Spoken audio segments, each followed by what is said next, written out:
From first hunts to lifelong traditions, we're here to honor the heritage, hear the passion, and connect through the stories that make us all hunters. Grab your gear, find your stand, and listen in as we share another journey that shapes a hunter's legacy. This episode is brought to you by Logic Hunt, an app designed for the future of hunting, helping you prepare with purpose and pursue with precision. What's going on, man? Not much. Just living the dream.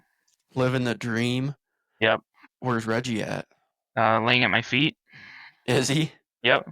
Has he still got a crap ton of energy? Yes and no. At times he gets pretty rambunctious. Other times he's just a complete bum. So those are the times we really like him. I'd rather have a dog that's a complete bum. He sleeps all day. But yeah, and then I suppose, well, you're working from home, aren't you? Yeah. Yep. You been out turkey hunting yet? A couple times.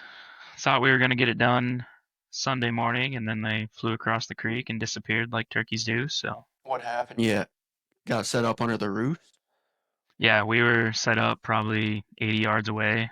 Took a shot in the dark out where I have permission to deer hunt and started calling right there at shooting light, and they were gobbling away. There's at least three, maybe four of them gobbling back at us, and it got to be finally 6:30, so 45 minutes in the shooting light, and they hadn't moved. And I was actually thinking about trying to get closer because we thought they were already down on the ground. And like right then, they all just flew down out of the roost. They stayed roosted longer than normal, I think. So What about fishing? Any fishing yet? a little bit, not a ton. Cooler weather's been keeping the lake and pond fishing a little slow from the bank. The river, with it being so high, has been a little tough, but caught a few pike and walleyes so far. Are you hearing some popping coming through your headphones? Yeah, when you talk, I can hear it. And we're back. So we had some technical difficulties. Hopefully the sound turns out okay. Questioning a little bit, but you said you've been doing some ice fishing, huh? Yeah, did a little bit this winter. We actually had a nice winter. Lots of good ice, and it froze over before Christmas, which was awesome. The year before, I mean, we only had like 3 weeks of good ice season. What do you go for this time of year? The walleyes? You gonna get the boat out? Hopefully, it would be nice to be able to. You got it up and running yet? Yeah, I mean, it's been running good ever since we got the normal motor on there. So Really? yeah, I think flies. It probably goes faster than you probably want to go in that flimsy old John boat. Afraid you're gonna fold it in half? I'm afraid you hit something and just rips the bottom off. But Let's buy a new one, man. yeah, that seems like the story of hunting and fishing. Just buy a new one. You bet. Well, I'm here with a good buddy of mine, Cray. God, I've known Cray forever. He actually worked for me back in 2012, 2014, and I suppose we probably got started talking about hunting and been in touch ever since. So Cray's a good buddy of mine. He actually helped me out at the Iowa Deer Classic a couple months ago, and I really appreciated that. Cray's a good guy, willing to help out. Cray, why don't you go ahead and introduce yourself here? Yeah, my name's Cray Weirich. I grew up in Southwest Iowa. Went to Iowa State. During my time there, I had a part-time job with Mitch doing seed research stuff. Since then, I've been working at Ag Leader. I'm a technical account manager, so I do a lot of tech support stuff. So I get to do all the nerdy, nitty-gritty stuff that farmers don't like to do. Any disgruntled farmers ever? Never. They're always the happiest people in the world, especially when stuff's not working and they have to call me. How many times do you get your butt chewed? Once a week, maybe. Is it that often, huh? Yeah, it depends on the season. Like right now, it's really busy. In the off seasons where they're not trying to go, or spring's always it's got to go in the ground now. There's a little more leniency the rest of the year. Are they actually taking it out on you? Do they understand you can't really do anything about it? Yeah, generally they understand I can't do a lot, especially if it's a larger issue, but it's usually just grumpiness, not necessarily towards me. I know what you mean. Farmers always expect everything to work perfect, and when they don't get very happy. Yeah, and it's a tenseful part of the year. I mean, if something doesn't go right now, it's hard to make it up later. And you just got married recently too. Coming up on a year. So, yeah, it's been good. I noticed your hunting and hunting toys haven't disappeared yet, so that's good. Yeah, there's no shortage of those. It's been good. How many times you been out turkey hunting? Let's see. We went once youth season, took a nephew out, didn't really see anything, and then I've been out. I went twice, third season, haven't been out fourth season yet. Where'd you take your nephew at? Back home? We went and hit a little public spot nearby. He just had a little free time, and we had to go when he could. Back in Southwest Iowa, or did he come see you? No, would actually be my wife's brother's kid, so we were just here south of Iowa Falls a little bit. Did he at least get some action? I mean, we heard some turkeys, nothing really close. How old is he? He's just a freshman this year. Is he? Yep. Can he take you yet? Yeah, probably. Really? Yeah. Yep. You're in a turkey hunt a little bit more than me. I think it's kind of boring, but a lot of people love it. Before this year, I only ever went once, and we shot a coyote. Didn't really even hear a turkey. This year, getting a little bit more into it. I don't know. I've enjoyed the couple times I've been out. It's just another excuse to be in the woods. And generally, this year I'm fishing a lot more, but it feels like the weather's been a little cooler. Fishing really hasn't been there, so I've been turkey hunting instead. For some reason, I thought you went out turkey hunting quite a bit. You just never had that exposure to turkey hunting? Yeah, growing up, nobody in my family turkey hunted.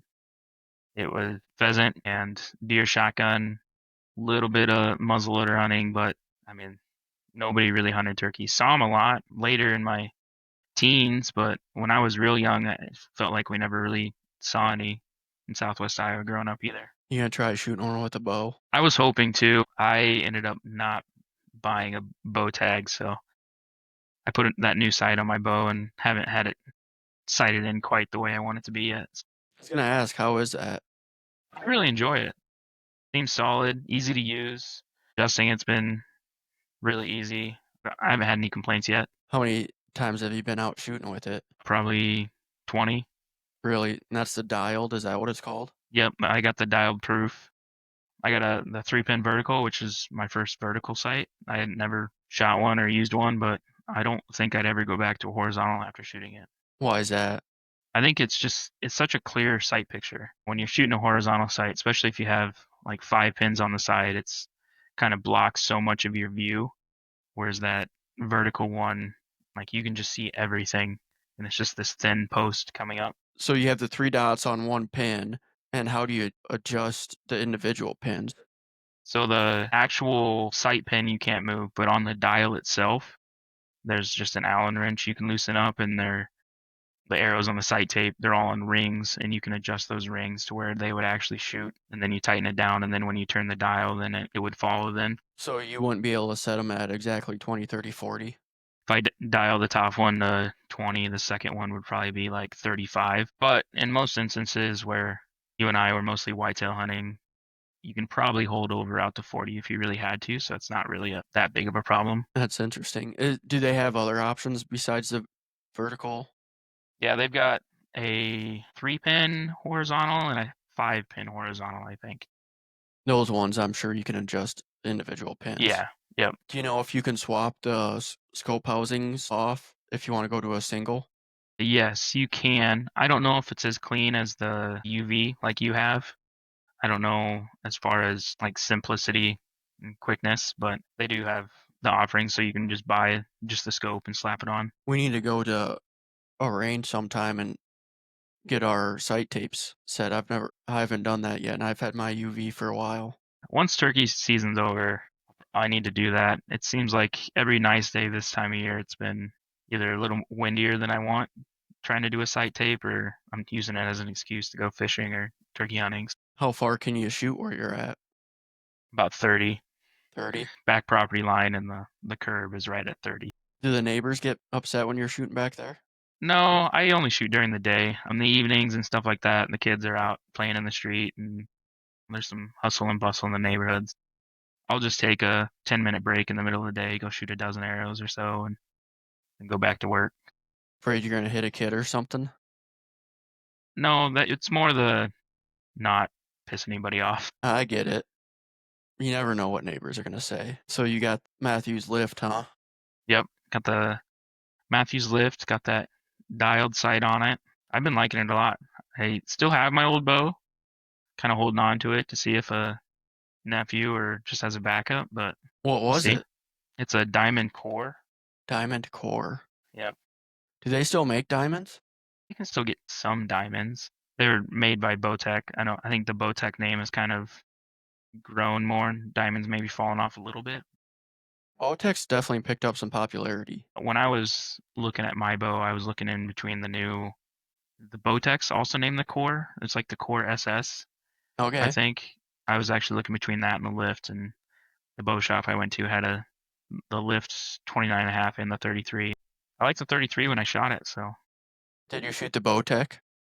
he didn't actually have one there. I had picked one up at the Deer Classic when we were there, but I didn't shoot it. I probably would have been happy with either one based off what I was reviews I'd seen, but I like the accessories for Matthews. I do too. The only problem with Matthews accessories is the price tag. They love the price on anything Matthews branded. It's good stuff. I see. Gosh, did they just launch a new accessory? Matthews. They came out with the Arrow Vault.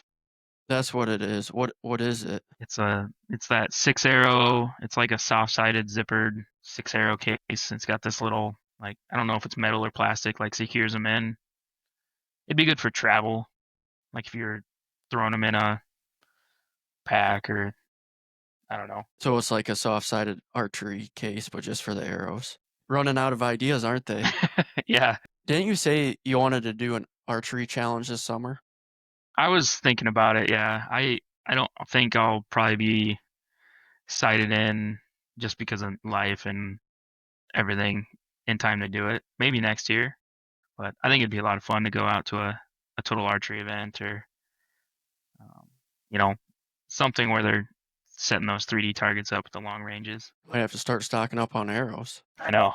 When do they normally have those? They're around the country. I think the earliest one this year was in March. I don't know when the latest one goes. They kind of tail off once hunting season starts, probably July, August. Dude, I was interviewing somebody from Alabama yesterday. You know when Alabama Florida rut is? It's like December, January. He's seen bucks chasing does in February, even during turkey season. I did not know that. Yeah, it's insane. You think about it, how hot it is down there. Those deer chasing when it's 90 degrees outside, they'd kill themselves. So how'd you end up getting started in bow hunting? Well, when I was in college, I came back for spring break. My cousin at the time was in 4-H and they had a shooting club and I had nothing to do home on spring break, so I went out there with him and he was shooting. He's young at that point, so they're shooting the little 4-H'er bows or like Boy Scout bows. Genesis. Yeah, like not even that nice. But one of the older 4-H kids was there. He's just a year younger than me, and he had a diamond core, and he let me shoot it a couple times, and I was like, "Oh, this is cool." And since I had just been working spring break and had that money to burn because I just went home and worked, I went back to college and started measuring myself out and ordered a bow package for like $500. Came with the bow and arrows and broadheads and everything. Some random website. I don't even know if the site exists anymore. It was just a ready to hunt package. Probably not even a real diamond bow. Who knows? Maybe it's not. It's killed deer. Had it for a long time. Got away from the archery a little bit going through college for a while and picked it back up a little bit more recently. How long did it take you to kill your first deer with a bow? I killed my first deer. I bought it 2013. Killed my first deer in 2018. Seems pretty normal for people to kill their first archery deer after about 4, 5, 6 years in. Yeah, that was pretty exciting. I at that point, like once that happened, I was pretty well hooked. Is that kind of what got you hooked on bow hunting? At that point, probably, yeah. First kill, that success, that adrenaline rush of just being in the stand and having deer walk in so close without them knowing you're there. I mean, that's just something different. I mean, it's a rush when you're gun hunting too, and there's a herd of 10 deer running past you, but there's just something different about sitting there and Do you still do some gun hunting? a little bit. Growing up, we did a lot of, deer drives and everything else. It was family, friends. There'd be a big group of us. We on a good year, I think the biggest haul we had was like 32 deer between the entire group. 32 deer? Yep, we only had room to hang 28 in my grandpa's shop at the time, and that was with like ropes on rafters because our beams and stuff that we had set up were full. So we had to give like 3 away to just friends in town. Hang any more on the rafters, the shed would probably come down. Yeah, maybe. The only time you and I have ever really deer hunted together is when we went up to Northeast Iowa, I think. Yeah, I think you're right. Didn't you go up there another year after that? Yeah, 2 years after that, I went back up again. I went with Austin that time. Did you guys see anything nice that trip? Trying to think. Yeah, we saw a couple nice ones. I think they shot a pretty big one. I think that was the trip that Austin was there. And then he had already filled my tag because we were party hunting, and I had already filled Dan's tag. And then another one bigger than both the ones that we shot ran past him, and he felt bad, so he didn't shoot it. Austin didn't? Yeah. The deer camp probably gave him for not shooting it. Yeah, I mean, not so much. I mean, if you remember right, that group was a lot of out of state guys, so they're coming in, they're hunting. They they like to kind of tag their own stuff as much as possible. Do they? Yeah. How do they get to hunt out of state so much?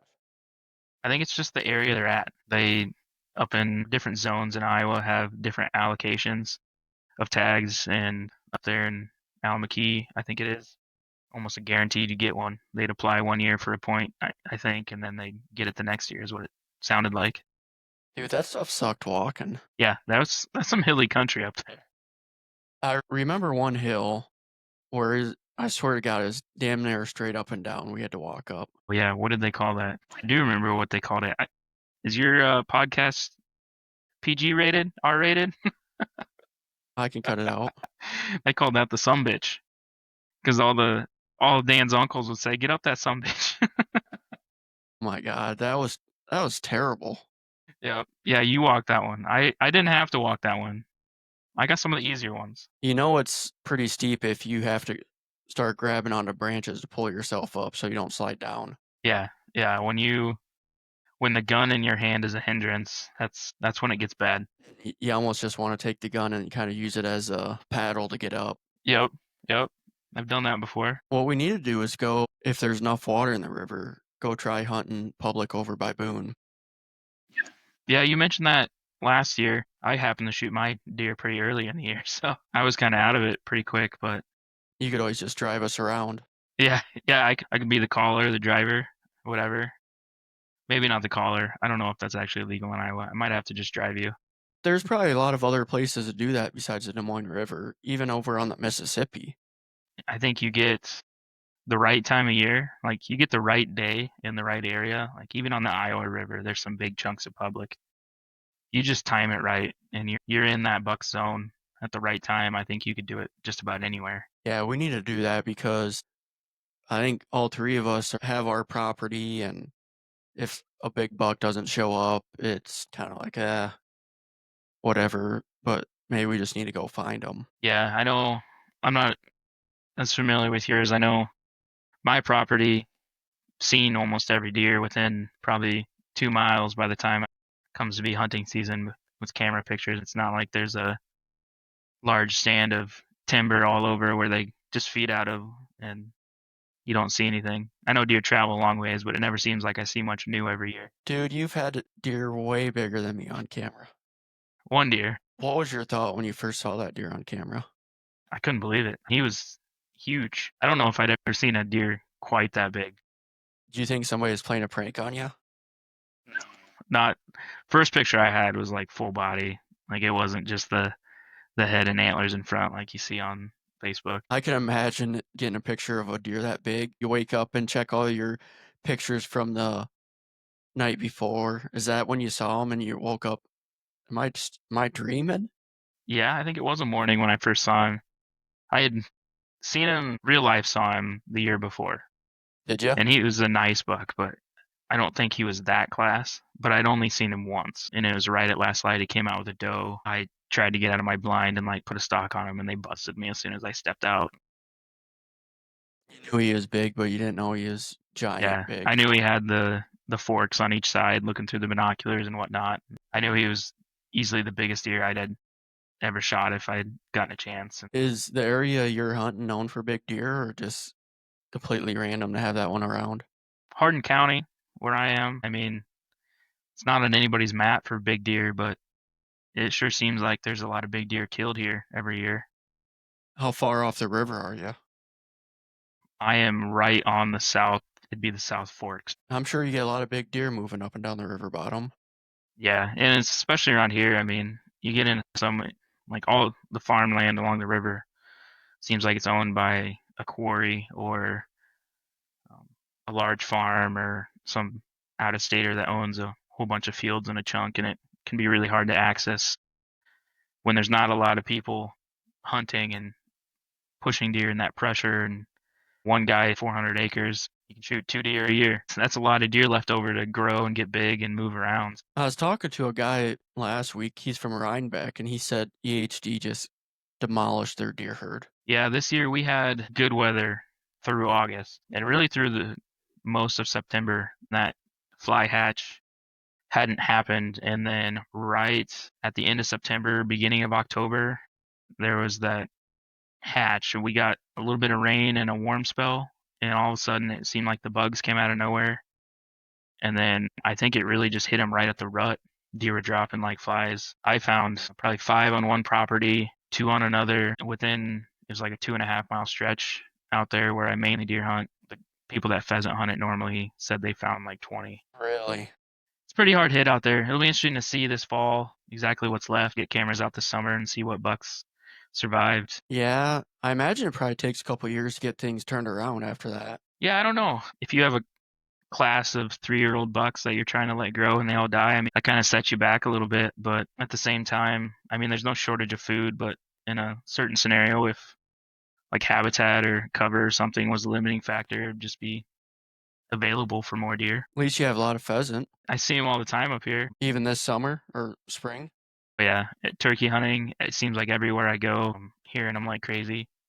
This past fall, hunting them, not quite as much luck as I would have hoped, but we got on a few. How do you compare pheasant hunting in Iowa compared to 5 years ago? Maybe we got to go back a little bit further. I think when you and I first started hunting and going pheasant hunting, it really wasn't that great. It can be so seasonal, just based off the winter or the spring the year before with the hatch and the hard snowpack. And there had been a few years there where it stacked up. But recently, I think we've had a couple really great years to get bird numbers up and get birds on the ground. Were we pheasant hunting before we got access to Fred's? I think we would go out a couple times and just go to that public east of town. Yep, we had tried to hunt that a couple times, I think. And then with out at Austin's place, we'd been out a couple times. When we were hunting that public, I don't think either one of us had a dog. No, I wouldn't have at that point. Not a hunting dog anyway. I think when I got Roxy is when we got permission at Fred's, Yeah, I would say that's probably about right. because that's how I got permission. He told me no. I'm like, oh, I got this little puppy. I want to get on some birds. He's like, okay, you can hunt it once. And we've been going back ever since. Yeah, suckered him up. Some guys get puppies to get girls. You get puppies to get hunting ground. Oh, he loves us, though. Yeah, he does. He's a good guy. It's all about how you respect the landowner. You build that relationship. He actually likes coming out with us, too. I think that's really cool when he comes out because he enjoys it. He's not a hardcore hunter. He enjoys the root of it and just the nature aspect of it. I think the first time he came out with us, he didn't even carry a gun. He was just walking. I think you're right. Yeah. Then he ended up buying my semi-auto, my Remington. I think that was called a V3. Yeah, I think you had the V3. That was a pretty nice gun. There for a while, they were making some pretty decent guns. They had a few hiccups along the way. I haven't looked at new guns in a while. I got that Benelli Montefeltro. I really like it. The Montefeltro is a nice one. If I were to probably pick a gun off the wall today, I would probably have to grab a Franke Upland, What's that? a semi-auto. Is it a newer one? Yeah, it'd be newer. Austin and Tyler both shoot 12 gauge Frankes. Austin's got a Franke now? Yep. When did he get that? 2 or 3 years ago. His SX2, I think, is what he had before, was giving him fit. Which Franke does he have? He's got the 3.5 inch version. Can't think of the model on it. I bet it's been a couple years since I bird hunted with him. Yeah, we don't make it out quite as much. His dog getting old too. He only takes him out for short bursts here and there. Roxy'd be 6, I think Hilton's got to be 8, 8, maybe. which isn't that old, but when you go from sitting on a couch all summer to walking, running for birds for 2 hours, almost kills a dog. He's fought that toenail thing for a few years now, where it's hard on him. What's the toenail issue? Got it caught at one point and it like ripped it off and just never healed back the way it needed to be. Really? Yeah. So every time he goes out, he rips it open again? Yeah, it does not look good every time he goes out. I don't know anything about being a vet or what you do to dogs, but it feels like the only way you fix it is to surgically remove a toenail if that's possible. It would take the whole toe, and I don't know if I'd want to do that either. God, no. I'm sure if Hilton knew that he's gonna hunt more, maybe, but he's a big dog. He is a big dog. He's a big baby. Most labs are. It seems like every time I show up there, he's always excited. I don't know what it is. All dogs like me, but I get there and he's jumping around. Front end goes up, back end goes up. He looks like a bucking bull at a rodeo. Probably associates you with bird hunting. If any of our listeners haven't been bird hunting, you get on some birds, man. It's a lot of fun, especially if you have your own dog. It's almost as much fun watching your dog work than it is shooting birds. Having a dog and going out and not shooting anything, but seeing your dog work and point birds makes up for an entire hunt of just walking around and not getting a shot off. Whereas if we were just walking around out there, not getting a chance to even shoot anything, we would have gone back to the truck and been like, that sucked. It's almost a curse, though, having a dog, because when I had Roxy, I would just kind of watch her really close, and then you'd almost lose focus and a bird would get up and you wouldn't be prepared. And then there's the flip side where you're like hunting and the dog wants to go do something somewhere else and you're like, no, get over here. And you turn your back and the dog knows better and there's a bird and you would have never seen it in the first place to know any better, but then the dog tells you like, hey, you don't know what you're doing, get over here. That time we went hunting last year, I wish I would have communicated with you better, because we went to that, I can't remember what they call it, the glory hole, and I couldn't believe how many birds we saw there. When they get packed in, especially if it's late season or a little snow on the ground and they're close and you spook one and it's just one after another, that is a sight to see. This was opening weekend. Yeah, that's right. Remember, I'm like, are we going to go hunting? You're like, okay, sure. Then I never said anything. Then I called you the morning of, where you at, man? He's like, I didn't know where we were going. It's like, I'm laying in bed. What are you talking about? You're like, okay, I'll come.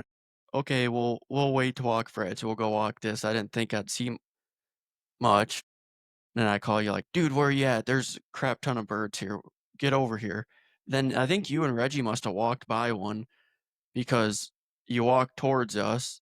I don't know, might have kicked up a couple hens, but when we were walking back to the road, pushed up a couple roosters. Yeah, I think we dived in. We didn't quite start early enough, or they somehow ran past us. The dogs will still miss them.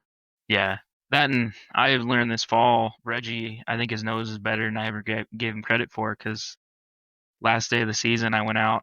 I ended up getting 2, and I should have had 3, but he pointed and I let him go in and try and flush it just because he likes to chase them too. And nothing was there like right in front of him, so he walked away, kind of like he was down on himself, didn't realize, thought it was a dry hole or whatever. We started walking away, and that rooster got up another like 5 feet in front of where he pointed. Really? Makes you wonder how many times you do that too. Bird dogs, they're pretty smart. Roxy was always a nose in the air kind of dog. I don't know if there's any benefit to that versus having their nose to the ground. I kind of like them when they have their nose to the ground and they're a little more methodical about how they're searching instead of just playing zoomies. I feel like you're calling Reggie out right there. That's Reggie's favorite part, playing zoomy. Roxy is the same way. Dog, slow down. She'd sniff them out, but man, if they'd slow down, I feel like they'd find more of them. Yeah, no, Reggie, I'm just happy that Reggie's out there and he likes to run around. My theory was I'll keep him close, and if anything, he just flushes out a bird that I might not have gotten close enough to anyway and still get a shot on. Just takes a little bit more reaction versus walking up to one on point. That's the big thing with pheasant hunting is reaction time. Yeah, Because a second is the difference between a 20, 25-yard shot and a 40, 45-yard shot. especially when the wind's blowing, and we know the wind likes to blow in Iowa. I know when I was younger, that was always in my mind, so I'd pull up and shoot right away. But you still have to take your time and make sure you're on it. Your reaction time needs to be up fast enough that way you can get the sight set in time and actually like take your time a little bit with the beat on them.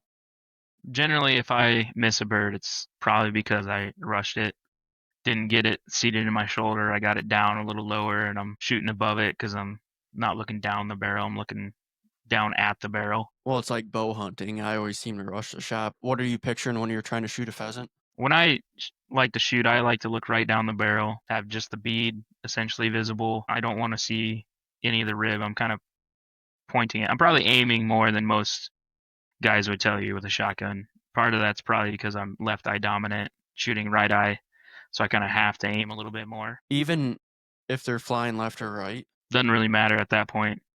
About the only time I'll want my head above it is if they're flying at me coming overhead. Generally, that's ducks and not pheasants. I used to miss all the time. You wouldn't think you'd learn how to shoot on YouTube, but I saw one video that actually changed the way I shot, and it's worked ever since. So if they're flying from left to right, if you just look at the end of your barrel and line up the end of the barrel, not looking at the bead, just the end of the barrel, have that in front of them. So you want the pheasant on the side of the barrel. But if they're going right to left, you basically want them to look kitty corner across the barrel and kind of have them at, it's kind of hard to explain, but like this. So I don't even look at the bead anymore. That's completely changed my success rate on shooting pheasants. I probably shoot a gun like I shoot a bow. It's, if someone knew what they were doing, watch me shoot, they'd probably be like, "What in the world is going on?" You don't miss a lot with pheasant. I generally do all right. Once I get going, I don't usually miss. The first couple of strokes are usually pretty rough. Seems like you either have a really good day or a really bad day. And it might be just the fact of pulling up to shoot, you're mounting the gun wrong, or we don't probably hunt enough to really dive into it, or maybe it's just the coat I'm wearing or something like that, like it's catching and not getting it mounted right. I had a buddy that was missing all day, and he is a pretty confident shooter. He's like, "What's going on here?" And finally figured out his barrel nut was loose. That'll do it. Yeah, I was hunting with a coworker once, and he kept missing and kept missing, and I noticed he had an extended choke tube in, and called him over to check it, and he had a turkey choke in. He was probably making great shots, but at 20 yards in a turkey choke, that pattern doesn't really open up very much. What kind of choke do you use? When I'm pheasant hunting, I'm probably just using a modified. Turkeys chokes are like extra full. Is that what you use, a modified? If I'm shooting lead, probably modified, maybe improved modified. When I'm doing the over under, if I were to take out a pump or something, I'd probably throw a modified in. If I'm taking my over under, I'm throwing a light modified and an improved modified in. No wonder why you hit more than me. I use full. When you hit them, they're dead. It's easier to miss them. Normally don't miss, but I like the full because my reaction time's a little slower. I can get those long pokes. When I hunted more with my 870 and I was hunting more public land and steel shot, I was using a long range waterfowl choke. When I hit them, they were dead, but I wanted them to be because I didn't have a dog. We were hunting public. I didn't want them to run away and get lost somewhere. I wanted them to be on the ground, not going anywhere. Probably not a lot of meat left. You just let them get out there a little bit farther. I can't remember. What ammo do you use? Recently, I've been shooting a lot of Prairie Storm. I heard that's pretty good stuff. Otherwise, I've got a little Fiochi, and if I'm hunting public land, I might shoot a little Boss, little bismuth shot. You can use that on public. What is bismuth? It's just a heavier density, non-toxic. You can pattern it a little bit better, just because it's a little. Well, I don't know if it's necessarily softer. It won't damage it like a choke tube quite as much as steel. Is it more expensive? Yeah, it's one of those things where you weigh the performance versus price. You can go buy the TSS, the tungsten, whatever, and spend $3 a shell if you really want to, or more. Do You people start actually talking use that turkeys. for pheasant? I don't know if it's pheasants as much. Ducks they do all the time. Really? I am not as good of a shot as I should be when I'm duck hunting to be using that. People are spending $13 around for that TSS for Turkeys. Yeah, you should probably pattern your shotguns all the time. I'll tell you right now, I've never actually patterned a Me shotgun. either. But you think about going out and patterning a turkey shotgun and buying 5 boxes of shells, TSS to try and pattern. It's like that's a big chunk of change. So it's hard to make that commitment. You hope you only have to buy one and it works. What do you mean pattern your shotgun? So you're taking a board, what is it, like a 30-inch circle or something like that is what they aim to shoot for. Or with turkeys, they'll put like a turkey target up, and you just want an even spread of pellets. You don't want an open hole in the middle. You might get a shell and choke combo that leaves a 6-inch gap, 6-inch diameter circuit in the middle where there's no pellets every once in a while. And you don't want that because if you're hunting, like, say you're hunting doves or something like that, you might completely whiff on a perfect shot. So you're not necessarily sighting it in. You're just making sure the choke likes the ammo you're shooting. Yeah, you're just making sure that the pellet spread across what they call the pattern is even and the density is where you want it to be, and it's not like too tight or too wide. You don't want to have a choke so that, you know, hunting pheasants, you don't want to shoot a pattern that's a 4-inch group because you have a too tight of a choke at 30 yards or whatever. You want it to be bigger than that, of course. Never have I ever shot a shotgun pheasant load at cardboard or a turkey load. I have faith, probably too much faith. I do too. I drank the juice and bought a nice choke and killed a lot of birds with the same choke and the same ammo. So for a while, I just kept buying the same Winchester Super X steel shot through my 870, and it never failed me. Is that what you use on waterfowl? Right now, I have a case of just like Fiochi I bought online because it was on sale, and it was during COVID when stuff was hard to get, and it came on sale, and I said, screw it, I'll buy this and last me forever. It's literally lasting me forever. 10 boxes? Yep. I'm a big Fiochi guy when it comes to pheasant. Heard some people have issues with the primer not igniting, but I've never had an issue. Yeah, I've never had an issue shooting any of the Fiochi stuff. Hasn't seemed to be overly fouling in anything I've seen, or it's always shot. Yeah, you could probably debate either way, but Fiochi Golden Pheasant and Prairie Storm are probably the top 2 options. Yeah, it's hard to beat those two offerings. They're a little more expensive than just like your Super X off the shelf at Walmart. Man, I killed a lot of pheasant with Super X back in the day. Oh, I have too. I mean, everybody has, and it can work. And that comes down to like you might be able to use the choke that comes in your gun and grab Super X, and it might work great, or it might not. It's really up to you. I mean, I just drink the Kool-Aid, so I'm buying the shells. The Super X slugs, man, when we used to shotgun hunt, that's all we used is Super X rifled slugs. Well, yeah, because I mean, at the time, hardly anybody had. I mean, some people had rifled barrels, but a lot of people didn't. Plus, when I grew up, we were driving deer a lot. I mean, we were doing deer drives. It was hardly ever you were shooting at a deer standing still. So nobody wanted to spend the money on expensive sabots just to miss the 5 shots that they were going to miss anyway. Yeah, I still see those old gray boxes full of slugs getting excited for party hunting, shotgun hunting. Yep. The other ones are the Brennicky KOs. I got on those a little bit later Squeeze me? when I was in college. What are they called? I'm probably pronouncing the brand wrong, but it's spelled Brennicky, and it might be Brennick or Brennick, but they're called KOs. It's just another like rifled slug. And A slug. Do they make any pheasant loads or anything? no, it's all slugs, I think. Maybe From that's everything why I I've haven't seen. heard of them. Shotgun hunting or just using shotguns is not really relevant anymore. Yeah, anymore I mean, you still see guys use them. I haven't used a shotgun to shoot a deer in shoot 5, 6 years maybe. Probably more longer than that. Why would you over a 350 Legend? Yeah, between the 350, the 450. Now there's a 400 Legend. You can shoot with the 44 mag if you want the lever action.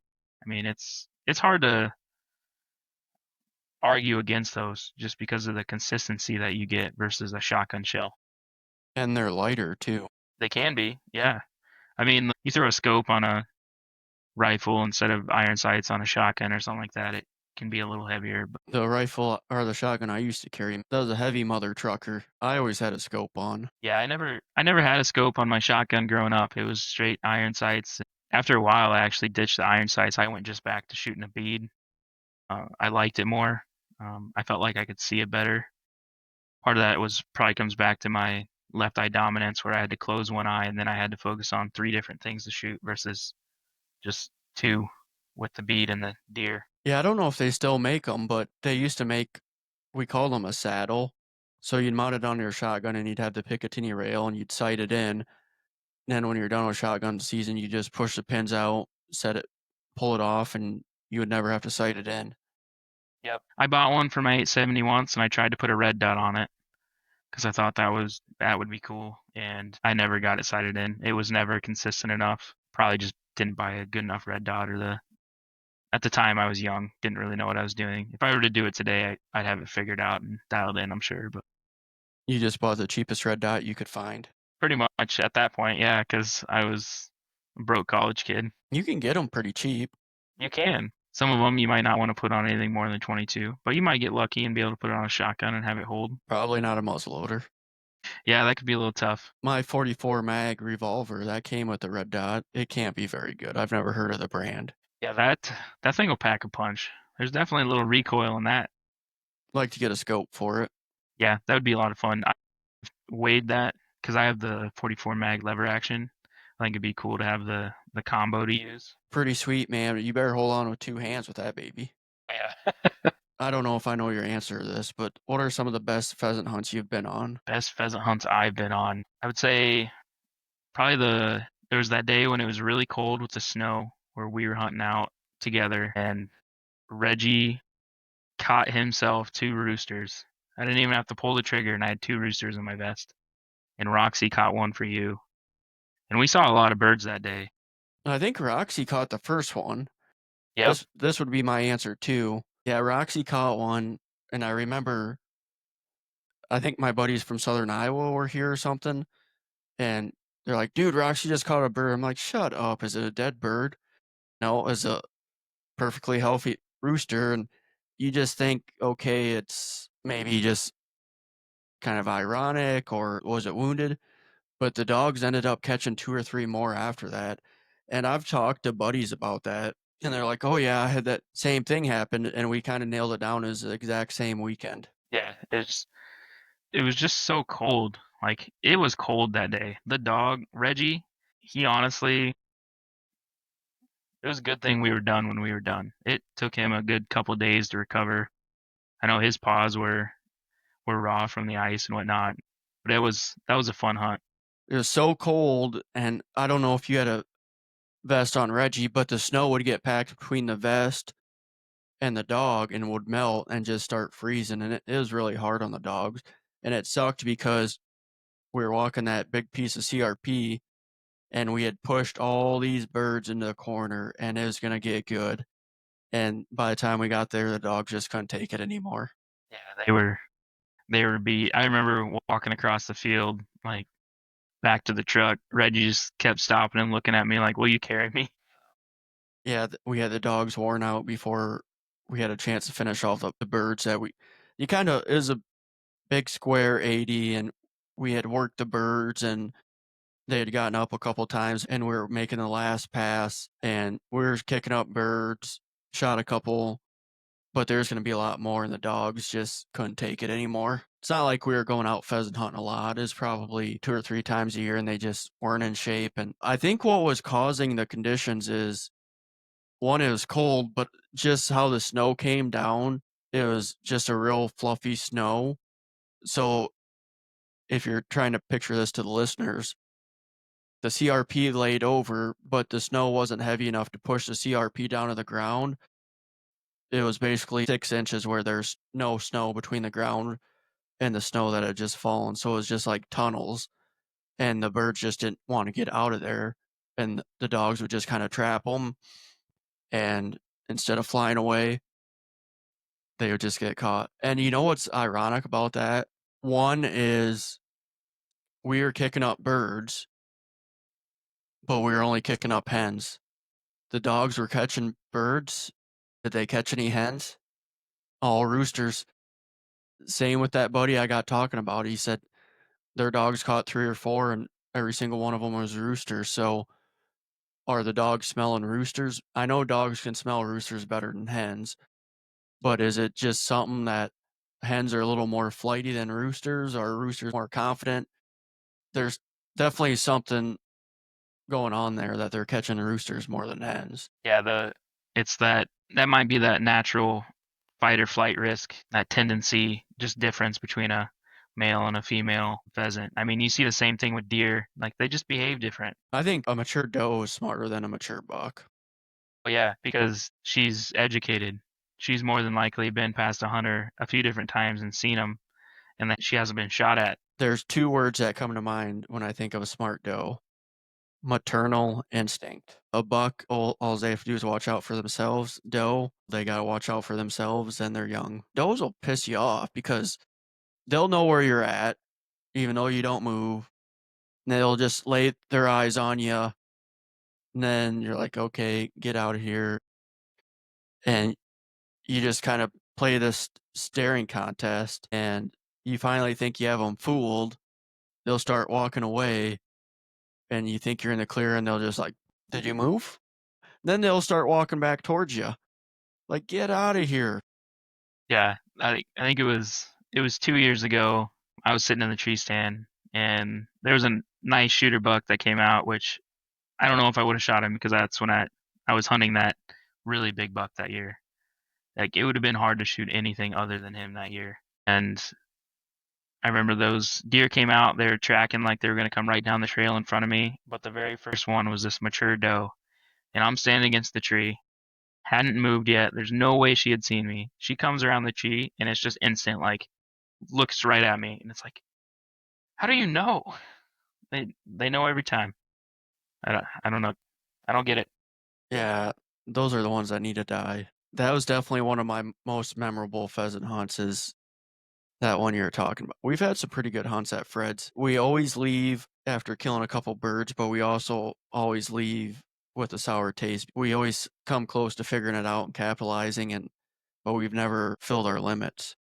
Yeah, it's always tough. It always feels like we walk and it's just out there. There's no break from the long grass. Like you're walking through that thick CRP the entire time, and it can wear you down.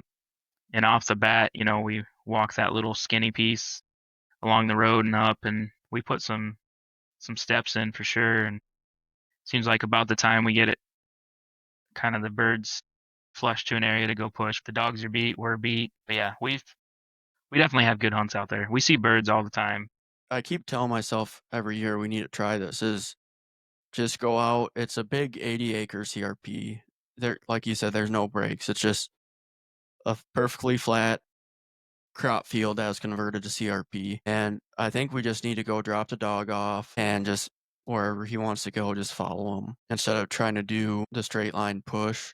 Just let the dog go wherever he wants to go and stay somewhat close because the dogs are going to be better at finding the birds than we are. But yeah, I think if you were to go out there, you'd almost be better off with just one guy going out there and just letting the dog work, just letting him lead you bird to bird instead of trying to walk it back and forth so much. Because sometimes you get lost in we're walking this way, we're walking this speed, and you kind of get lost in well, let's kick around here. Maybe they're still hanging tight, and it always happens. You always walk past birds. That and by trying to pattern, the dog probably doesn't have as much time. The birds, you could walk 2 passes and have half the field cover and then kick up birds and then they fly back to where you already walked. Yep, yep. Yeah, we should try that next year. One of these years I'll buy another dog. So we talked about some of your favorite hunts. You got any good embarrassing stories to tell? Man, worst hunt I was ever on. Well, part of it was the worst hunt I was ever on. It started off real well. Shot some ducks. Was going well. We had downed a couple, and this was 2023, 2022 maybe. It was a real dry year. There's hardly any water anywhere. We had tucked the boat up on some public piece, and it had dried out, so it was just mud exposed. And we had two birds just fall in the mud. So and we had no dog with us at the time because Hilton's toe was all messed up. And I started walking out. Now it's all walking through the water and the mud. It's going fine. And then as soon as the water stops, you have that transition of just the stickiest, like Play-Doh-y, but soupy mud. It's like quick. It's like worse than quicksand. And I was stuck up to my crotch. Like it was just you keep going thinking it's going to get better, and it just got worse. And I eventually was to the point where both legs were stuck in the mud, and it's like the mud squeezes around your ankles, and it's like it grabs you. And I couldn't, it seemed like every time I tried to pull up one foot, the other foot would just go deeper. It was like a Chinese finger trap for your legs. It was the worst. For seeing the pictures at the Deer Classic, I'll post them on this Yep. short. Yeah. So I ended up having to, I unloaded my Stoker and used the butt of the shotgun as a shovel and started to dig around me using my hands and the shotgun to loosen up mud and like throw it off to the side so I could finally get one leg out. But I was stuck for probably it probably took me an hour to get out Did it because, really? well, for a while, like you take some mud away, you have to throw it really, like you have to really throw it because it was soft enough it would just fill back in. Really? So I had to dig. You think about digging a hole as wide as your legs.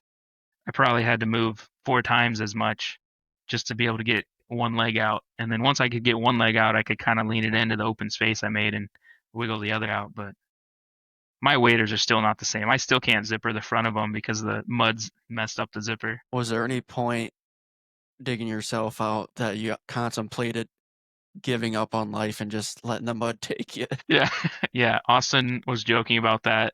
I think at one time he asked me if he wanted me to go get us lunch or wanted him to go get us lunch. And yeah, there's nothing Austin could do about it either. A rope wouldn't have really helped all that much. Unless you were able to pull yourself out with a truck or something.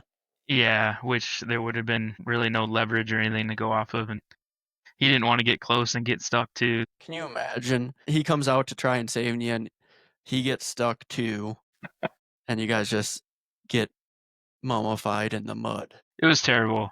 There was definitely it's like I don't even want to do this anymore. Like I'm so sick of digging mud. Did it just physically exhaust your body?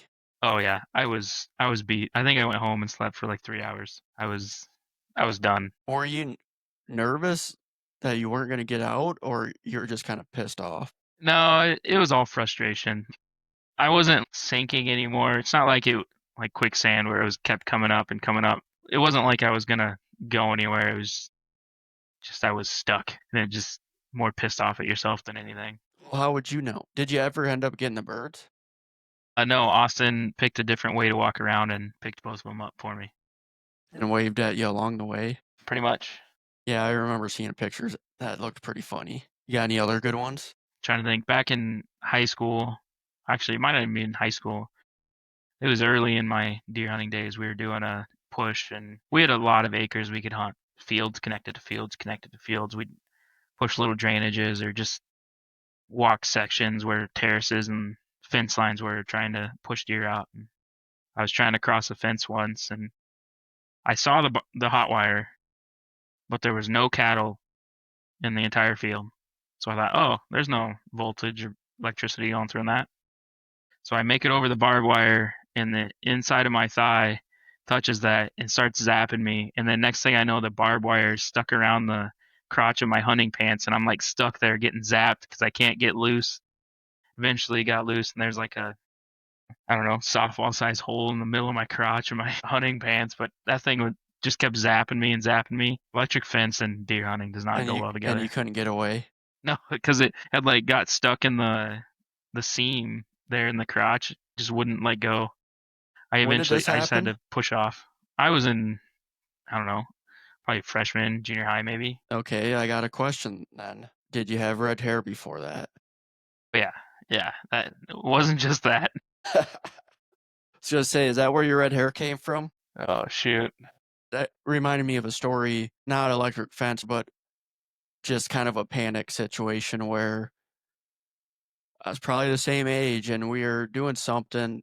I think we're getting ready to knock down a silo, and If you have a mouse run across the yard and you're a kid, what do you try doing with it? You're trying to catch it. Yeah, you're trying to smash that sun gun. So I was doing that, and I was chasing him like, "Where'd he go?" And I look over at my uncle, and they're just laughing. They're like, that mouse is going up your leg." I'm like, "No, he's not." Next thing I know, I'm ripping my coveralls as fast as I could. I could feel that sucker crawling up my legs. I never got undressed so fast, but I was trying to stomp on him and lost him, and all of a sudden he's crawling up my coveralls, and it tickled. I've never tried smashing a mouse without a shovel since. I've had a pheasant fly up and hit me in the chest, knock Really? me over before. Growing up, my dad had one ditch that would always have pheasants, and I'd go out to his place every other weekend. I'd walk the ditch with my 20 gauge and see if I could get something, and a hen flew up and smacked me right in the chest and knocked me over. How old were you?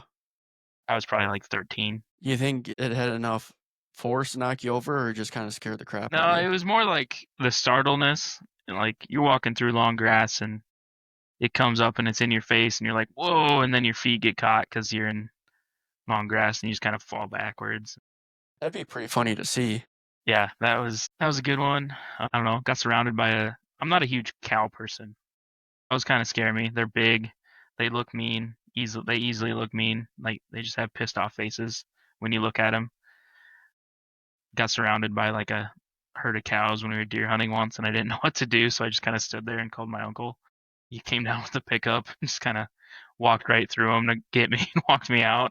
Were they just playing or what?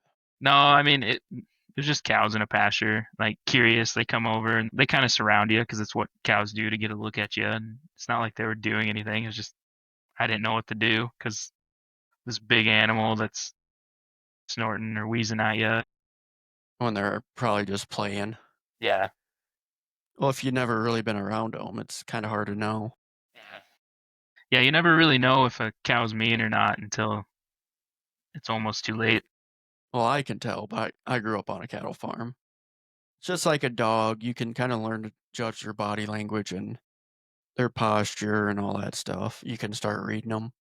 Yeah, I suppose so. Have you ever ran into an angry deer before? Trying to think. I don't think so. I've never been charged by a deer or anything like that. I haven't either, but there's one time, I think I was in high school. Looking back now, it's pretty dumb, but 5 minutes before dark, I'm going to do a last ditch effort rattle.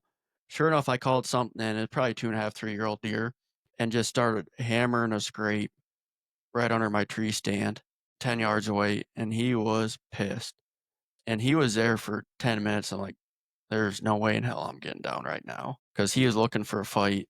And I think I ended up calling my brother, like, there's this really big buck out here. I don't want to see me get out of the tree stand. Can you come pick me up? Chances are him attacking me when I got down, probably not going to happen. But being young at the time, you just never know. You hear stories, then you start thinking about that stuff, walking out to the tree stand when it's dark and get a little nervous. You get out far enough away from, I'll say, civilization. There's just sounds you don't hear. Stuff travels. You just hear everything, and you can't see anything because it's just dark as can be. It can be eerie. And I didn't really think about it at the time, but a couple years ago, I was walking in. It was during rut. I was carrying my little scrapper buck decoy in, had it just under my arm there, walking in first thing in the morning, and I think it was like a full moon or whatever. I'm walking along the hill, and up on top of the hill there was a buck and a doe. They're just skyline looking at me, and I didn't think about it at the time, but I was like, I wonder if he could see that deer, like see the antlers of the deer, and thought I was a deer. Like that could have got real sketchy really quick. If a hunter says they don't get just a little jumpy walking out to a tree stand in pitch black, they're probably lying to you. Especially when you're walking out and you start hearing coyotes howl in all directions, and the wind starts blowing, making leaves sound like footsteps. It's like scary movies type of stuff. Just hear a branch crack. What was that? It start turning the flashlight around. I know I heard something. Yeah, a couple years ago, they had just harvested the cornfield. I was actually walking out to my tree stand when they were making the last like 2 or 3 passes harvesting corn, and I shot a doe that evening. And I was field dressing her in the dark and whatnot. And I remember coyotes howling off in the distance, but then all I could hear in the cornfield were footsteps. And I was like, what in the world is going on? Because they're everywhere. And I stood up and I shined my flashlight out in the field, and it's 15 sets of eyeballs looking at me, and it's just raccoons. You were laying out Doing what? Field dressing the doe I shot, and it was pitch blackout. And I could hear coyotes in the distance, and like I could hear all these footsteps, and it sounded like the cornfield was going crazy because that fresh, crunchy corn leaves and whatnot. And they're out there moving around, but they weren't making any noise. Must not have been any wind. Yeah, it was just dead calm. So everything is super loud. I finally stand up, and it's all those raccoons just looking back at my flashlight, and I was like, oh, thank God. I'm always worried about mountain lion. I know I'll never see a mountain lion where I hunt, but I don't want to see a mountain lion where I hunt. I've never seen one where I've hunted. I know they shot one in Webster County a couple years ago, real big one. They're out coon hunting. That picture floated around Facebook for a while. And then growing up, I think my dad clipped one with his truck going to work, I'm pretty sure. I was young at the time, but that's what he always said. Clipped a mountain lion. And then one of my cousins, he was a big coon dog hunter out in the Les Hills area. And he had a mountain lion get a hold of like 3 or 4 of his dogs one night and ended up killing like 3 of them. Did he get the mountain lion? No, I don't think. No. So he had to walk out of there without his dogs, and the mountain lion was still alive? Yeah. Oh my God. I mean, I think he probably got the dogs is my guess, but That reminded me of a story.